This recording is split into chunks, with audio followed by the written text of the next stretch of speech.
मीठे रस से भर्यो जी राधा रानी लागे, महारानी लागे। मने खारू खारू यमुना जीरो पानी लागे, मने खारू खारू यमुना जीरो पानी लागे। जय श्री कृष्ण। आप सभी भक्तजनों का हमारे इस YouTube चैनल शिव प्रिया भक्ति में हार्दिक स्वागत है। आज के इस वीडियो में हम कार्तिक मास महात्म्य कथा अध्याय 22 का शुभारंभ करेंगे। तो आइए आज की कथा का शुभारंभ करते हैं। जब देवता स्तुति कर मौन हो गए, तब शंकर जी ने सब देवताओं से कहा, हे ब्रह्मादिक देवताओं, जलंधर तो मेरा ही अंश था, उसे मैंने तुम्हारे लिए नहीं मारा है। यह मेरी सांसारिक लीला थी। फिर भी आप लोग सत्य कहिए कि इससे आप सुखी हुए या नहीं। तब ब्रह्मादिक देवताओं के नेत्र हर्ष से खिल गए और उन्होंने शिव जी को प्रणाम कर विष्णु जी का वह सब वृतांत कह सुनाया, जो उन्होंने बड़े प्रत्यंत से वृंदा को मोहित किया था। तब वह अग्नि में प्रवेश कर परम गति को प्राप्त हुई थी। देवताओं ने यह भी कहा कि तभी से वृंदा की सुंदरता पर मोहित हुए विष्णु उनकी चिता की राख लपेट इधर उधर घूमते हैं। अतः आप उन्हें समझाइए, क्योंकि यह सारा चराचर आपके अधीन है। देवताओं से यह सारा वृतांत सुन शंकर जी ने उन्हें अपनी माया समझाई और कहा कि उसी से मोहित विष्णु भी काम के वश में हो गए हैं। परंतु महादेवी उमा, त्रिदेवों की जननी सबसे परे, वह मूल प्रकृति परम मनोहर और वही गिरजा भी कहलाती है। अतः विष्णु का मोह दूर करने के लिए आप सब उनकी शरण में जाइए। शंकर जी की आज्ञा से सब देवता मूल प्रकृति को प्रसन्न करने चले। उनके स्थान पर पहुंचकर उनकी बड़ी स्तुति की। तब यह आकाशवाणी हुई कि हे देवताओं, मैं ही 3 प्रकार से तीनों गुणों से पृथक होकर स्थित सत्य गुण से गोरा, रजोगुण से लक्ष्मी और तमोगुण से ज्योति रूप हूँ। अतः अब आप लोग मेरी रक्षा के लिए उन देवियों के पास जाओ, तो वे तुम्हारे मनोरथों को पूर्ण कर देगी। यह सब सुनकर देवता भगवती के वाक्यों का आदर करते हुए गौरी, लक्ष्मी और सरस्वती को प्रणाम करने लगे। सब देवताओं ने भक्ति पूर्वक उन सब देवियों की प्रार्थना की। उस स्तुति से तीनों देवियां प्रकट हो गई। सभी देवताओं ने खुश होकर निवेदन किया। तब उन देवियों ने कुछ बीज देकर कहा, इसे ले जाकर बो दो, तो तुम्हारे सभी कार्य सिद्ध हो जाएंगे। ब्रह्मादिक देवता उन बीजों को लेकर विष्णु जी के पास गए। वृंदा की चिता भूमि में डाल दिया। उससे धात्री, मालती और तुलसी प्रकट हुई। विधात्री के बीच से धात्री, लक्ष्मी के बीच से मालती और गौरी के बीच से तुलसी प्रकट हुई। विष्णु जी ने जो ही उन स्त्री रूप वाली वनस्पतियों को देखा, तो वे उठ बैठे। कामासक्त चित्त से मोहित हो उनसे याचना करने लगे। धात्री और तुलसी ने उनसे प्रीति की। विष्णु जी सारा दुख भूल देवताओं से नतमस्तक हो अपने लोक बैकुंठ में चले। वह पहले की तरह सुखी होकर शंकर जी का स्मरण करने लगे। यह आख्यान शिव जी की भक्ति देने वाला है। तो ये था कार्तिक मास महात्म्य कथा अध्याय 22, जो यहाँ पर संपन्न होता है। तो प्रेम से बोलिए श्री लक्ष्मी नारायण भगवान की जय। आइए अब मैं आपको एक ऐसी पौराणिक कहानी सुनाने जा रही हूँ, जो भगवान शंकर जी के जीवन से संबंधित है। तो इसे ध्यानपूर्वक सुनिएगा। एक बार की बात है देवताओं के राजा इंद्र ने किसानों से किसी कारण से नाराज होकर 12 वर्षों तक बारिश न करने का निर्णय लिया। किसानों से कहा, अब आप लोग 12 वर्षों तक फसल नहीं ले सकेंगे। सारे किसानों ने चिंतातुर होकर एक साथ इंद्रदेव से वर्षा करवाने हेतु प्रार्थना की।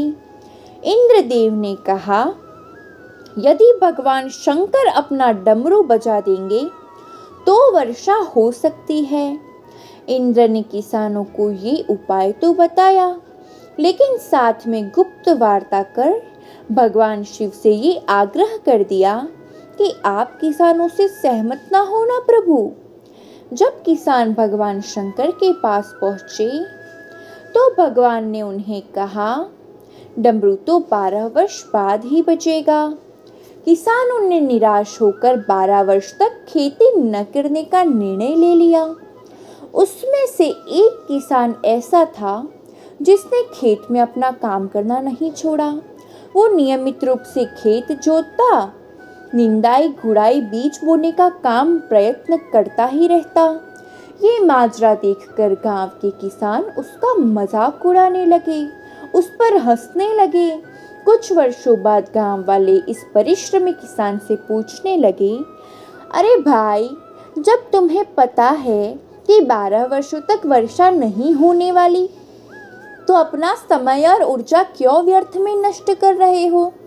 उस किसान ने उत्तर दिया कि मैं भी जानता हूँ कि 12 वर्ष फसल नहीं आने वाली, लेकिन मैं ये काम अपने अभ्यास के लिए कर रहा हूँ, क्योंकि 12 साल बाद कुछ न करके मैं खेती किसानी का काम भूल जाऊंगा।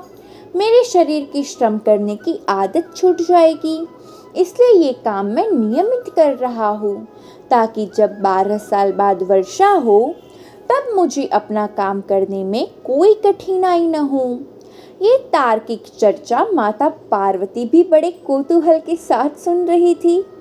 बात सुनने के बाद माता पार्वती ने भगवान शिव से कहा, प्रभु, ऐसा भी तो हो सकता है कि आप भी 12 वर्षों के बाद डमरू बजाना भूल जाओ। माता पार्वती की बात सुनकर भोले बाबा चिंतित हो गए। अपना डमरू बज रहा है या नहीं, ये देखने के लिए उन्होंने डमरू उठाया और बजाने का प्रयत्न करने लगे। जैसे ही डमरू बजा, बारिश शुरू हो गई। जो किसान अपने खेत में नियमित रूप से कार्य कर रहे थे, उसके खेत में भरपूर फसल आई।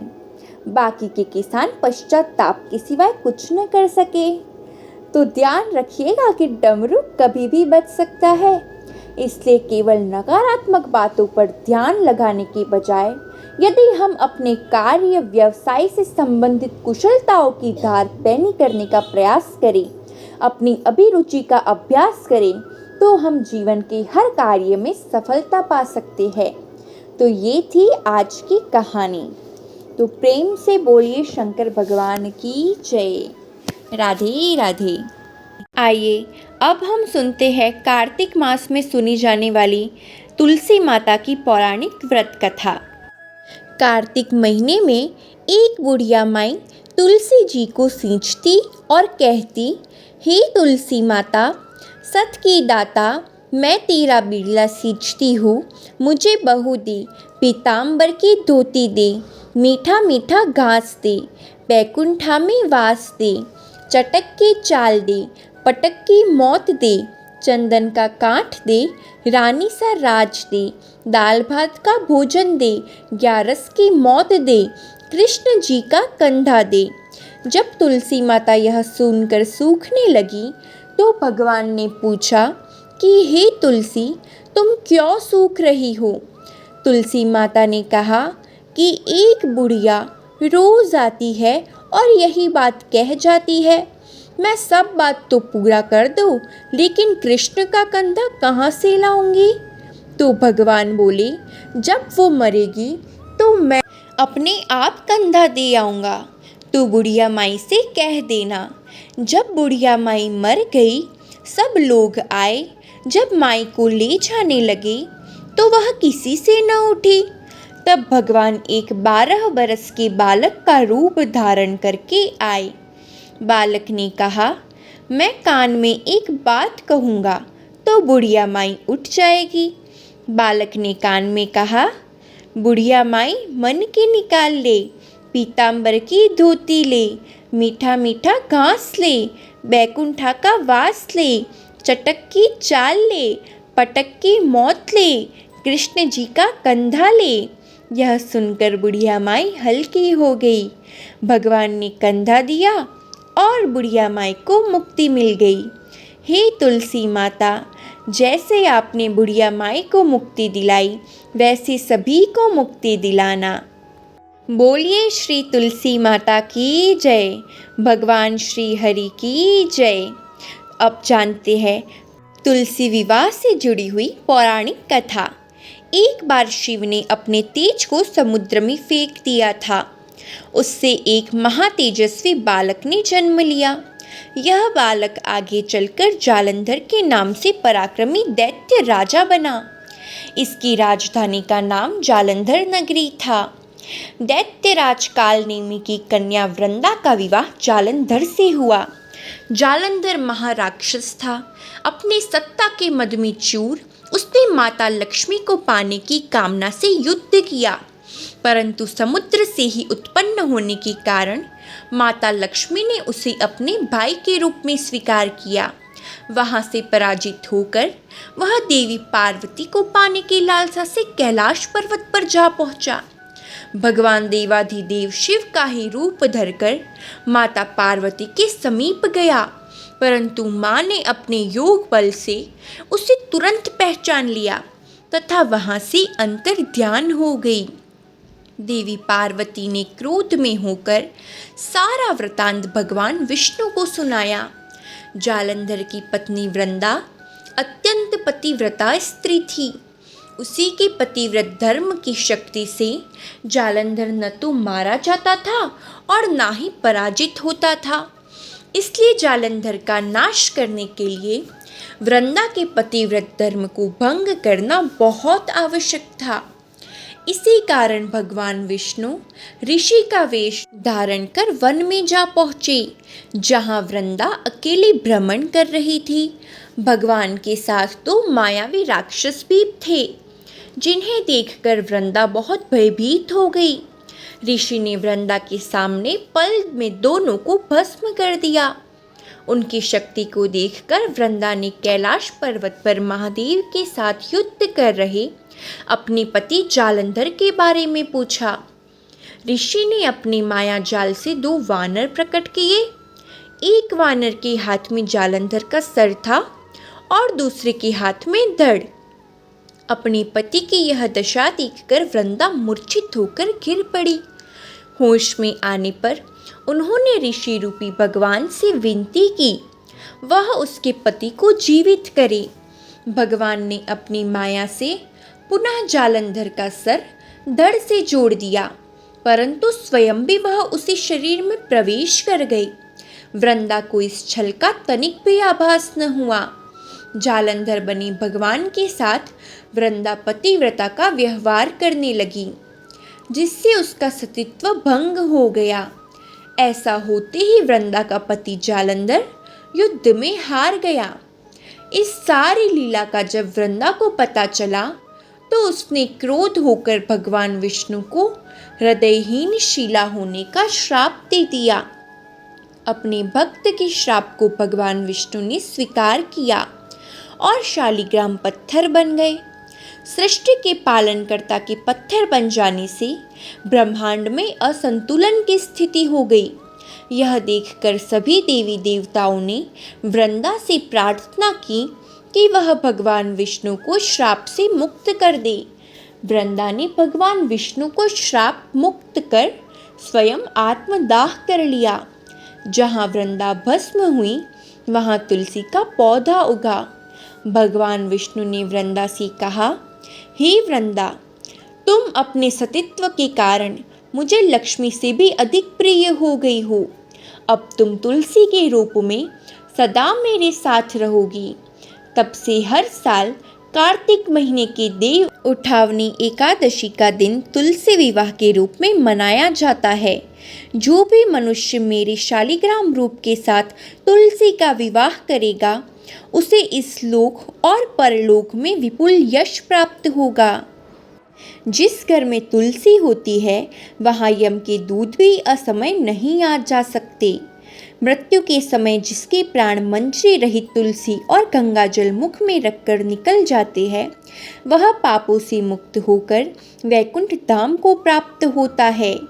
जो मनुष्य तुलसी व आंवले की छाया में अपने पितरों का श्राद्ध करता है उसके पितृ मोक्ष को प्राप्त हो जाते हैं।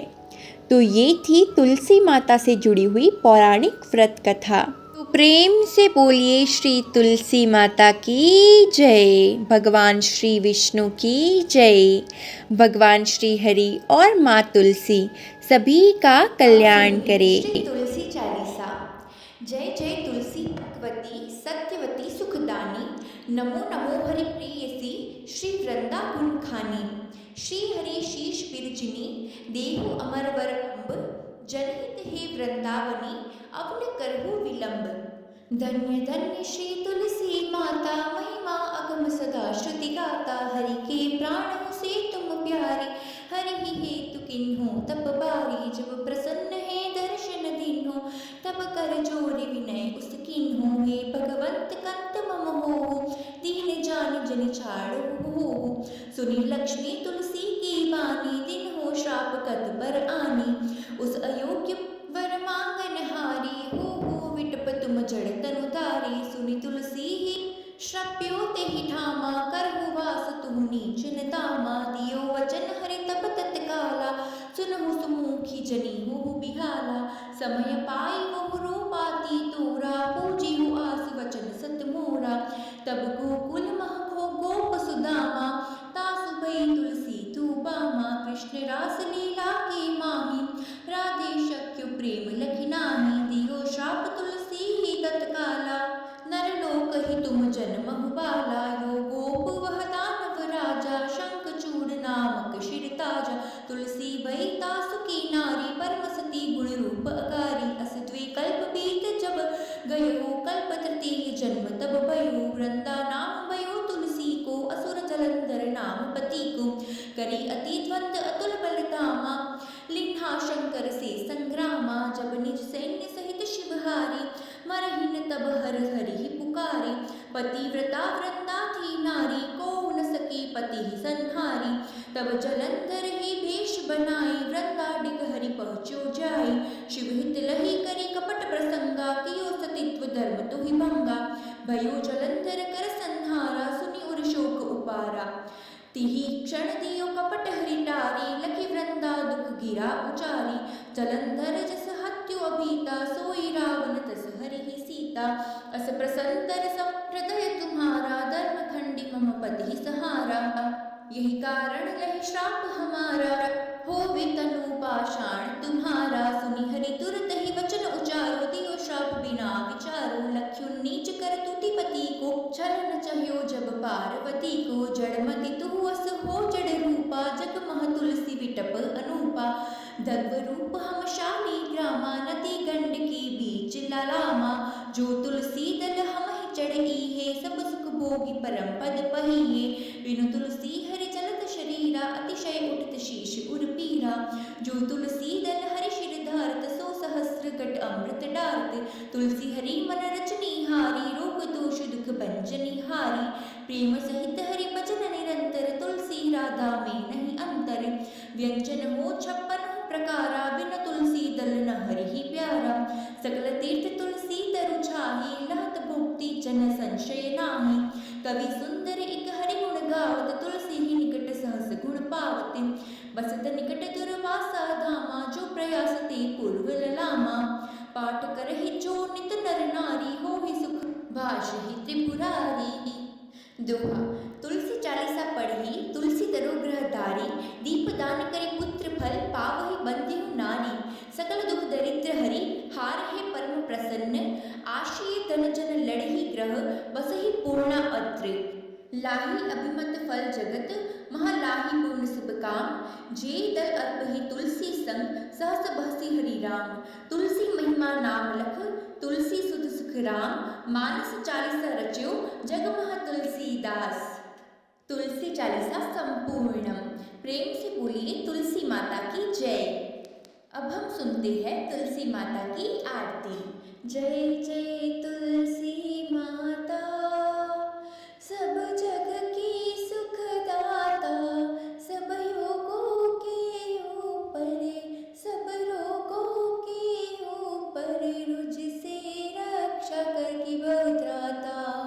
ओम जय जय तुलसी माता।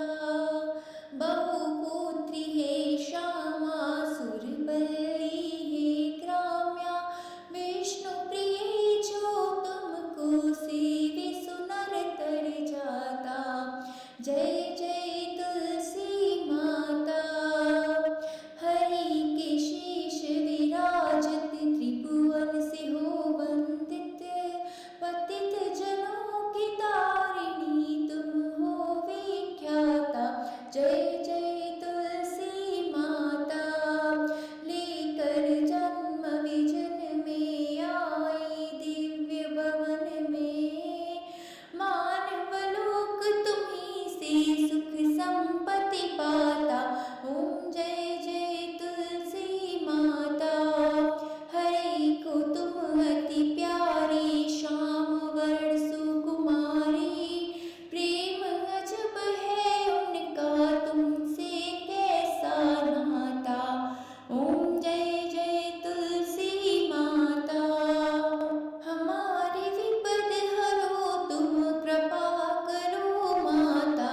जय जय तुलसी माता।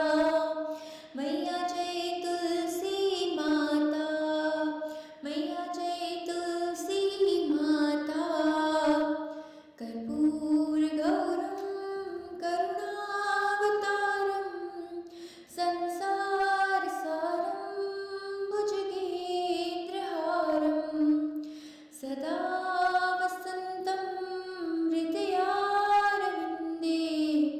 भवं भवानी सहितं नमामि। मङ्गलं भगवान् विष्णु मङ्गलं गरुडध्वज।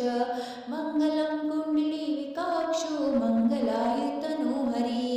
सर्वमङ्गलमाङ्गल्ये शिवे सर्वार्थसाधके। शरण्ये त्र्यम्बके गौरी नारायणी नमोस्तुते। नारायणी नमोस्तुते। तो ये थी आज के वीडियो में संपूर्ण जानकारी। अगर आपको वीडियो अच्छी लगी हो तो वीडियो को लाइक ज़रूर करना और हमारे चैनल को सब्सक्राइब ज़रूर करना, ताकि ऐसी संपूर्ण कथाओं का लाभ आप तक पहुंच सके। जय श्री कृष्ण।